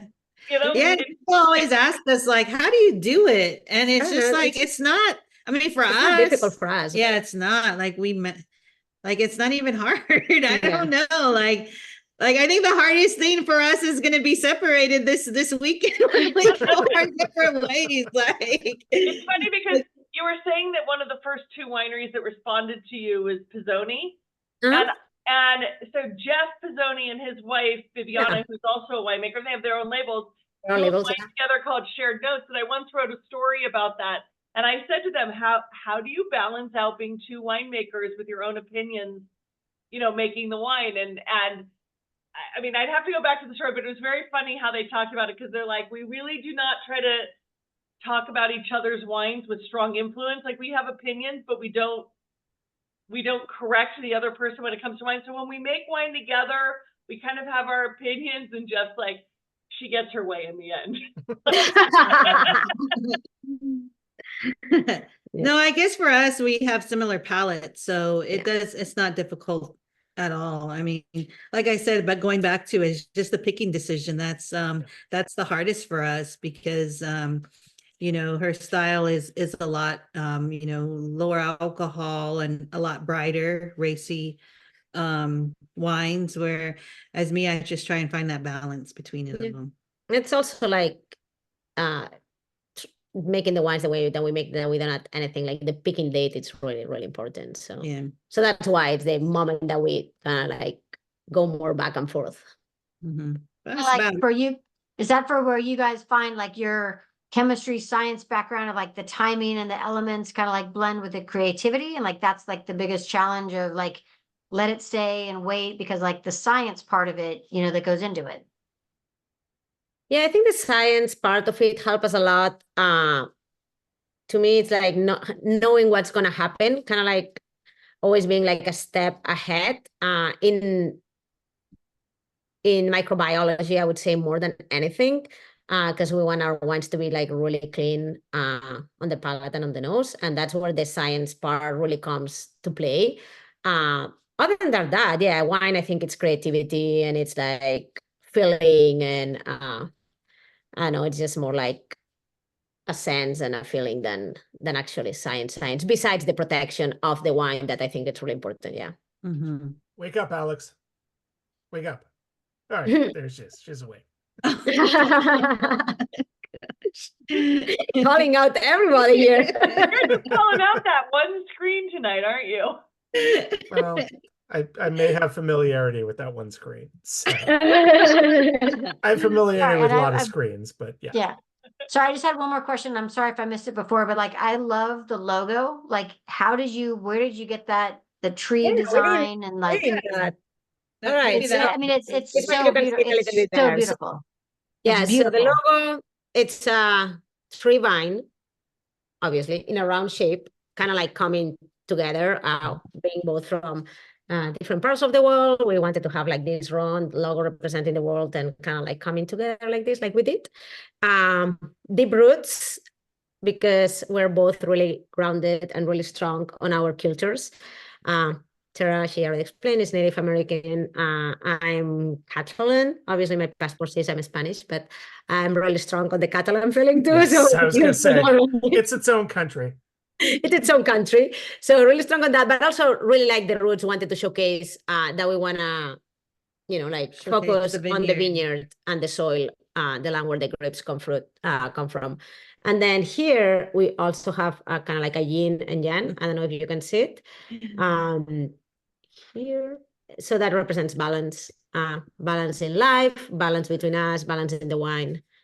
Yeah, because we're complete opposites. Because we're like literally black and white and totally opposite, but we balance each other pretty good. Well, you have the one leaf that is blue that's kind of on the far right edge of it. Is that that's just my favorite color. Yeah. I love turquoise. Yeah. Which is and what's not like Albarino. because the And Albarino having like, yeah, having like, you have an oak leaf, like an oak leaf, like, which is strength. Like that's like, you picked an oak leaf that is the strength that's on the vines, on the tree. Did you guys draw it and come up with it, or did someone else help you? it's a friend of Also, mine like, from you did. Spain. Yeah. Maybe, yeah, we throw her a lot of ideas, and yeah, she came up with this logo. Oh my gosh, that was like the hardest thing though, because she's an artist, and so she came up with all these different designs and everything, and we were just like, okay, no, yes, they used a component of this, and so we were just grabbing different Pieces and concepts, concepts, yeah. and It's difficult because you yeah. want to have something as a logo that represents you, and it's the first thing that people is gonna see, and a lot of times it's the first thing that they see in a shelf, and they gravitate to it or they don't, depending on your label. So it's really difficult to choose a name and a logo. And when you have, the front, it's just like, it just says Camins of Dreams. So you have to turn it around to the back To actually see the variety. variety. So in other words, you got to reach for it to see it. So